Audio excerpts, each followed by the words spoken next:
Bonjour Marianne, donc vous êtes présidente de l'association des arts martiaux de Yang Tai Chi de France.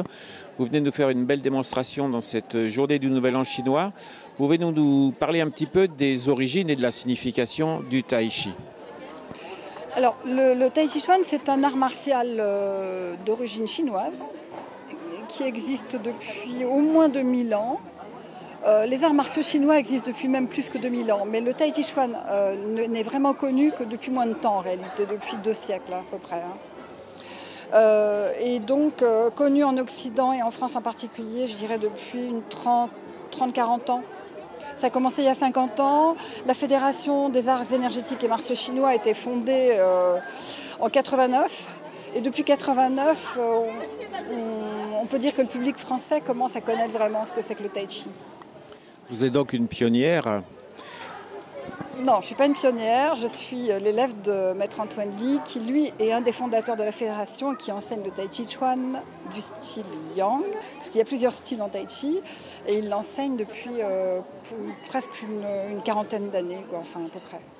Quel est le but et ce que peut apporter à une personne cette pratique du Tai Chi? Alors, ça apporte sur le plan physique beaucoup de choses. Déjà de la souplesse, de l'endurance, l'équilibre, et puis une meilleure sensibilité de soi-même. Donc, sur le plan de la santé, on a même vu que ça pouvait être intéressant dans les maladies chroniques, comme le diabète, l'hypertension artérielle, des choses comme ça. Oui, il y a beaucoup d'études qui sont faites à ce sujet. Les maladies chroniques, dégénératives, ça peut être très intéressant aussi. Mais pour le Quidam, c'est simplement un moyen d'entretenir sa santé, d'obtenir la longévité. La version Yang, qu'est-ce qu'elle a de particulier? Alors, le Tai Chi Chuan, classiquement, est divisé en grands courants, en grandes formes, on va dire, grandes écoles. Donc nous, notre style appartient à la grande école Yang. Il y a d'autres grandes écoles, mais c'est l'école la plus représentée dans le monde, l'école Yang. Et elle existe depuis le fondateur de cette école, qui s'appelle le Yang Luchan, et qui a vécu à la fin du XVIIIe siècle. Donc notre style s'appelle le style ancien de l'école Yang, parce qu'on a une transmission ininterrompue depuis le fondateur jusqu'à nos jours. On n'est pas la seule école Yang traditionnelle, mais on fait partie des rares écoles Yang traditionnelles qui proposent quelque chose de complet, pas seulement la santé, mais aussi les arts martiaux, c'est un art martial, et aussi l'aspect philosophique qui est peut-être un peu plus spécifique de notre style.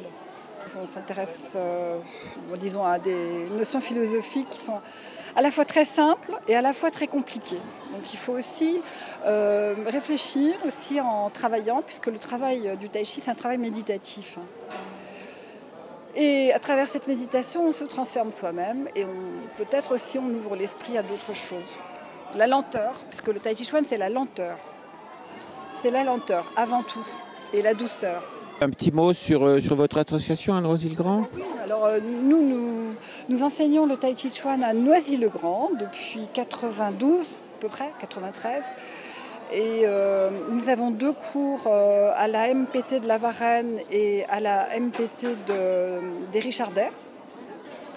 Donc on peut avoir facilement les adresses de nos cours sur notre blog www.aamytf.fr/blog/, sinon vous pourrez l'obtenir autrement. Que dire d'autre? Et puis on enseigne évidemment dans plein d'autres endroits. Antoine Lee a formé beaucoup de professeurs, aussi bien en France qu'à l'étranger. Et on a bientôt un festival international en Pologne.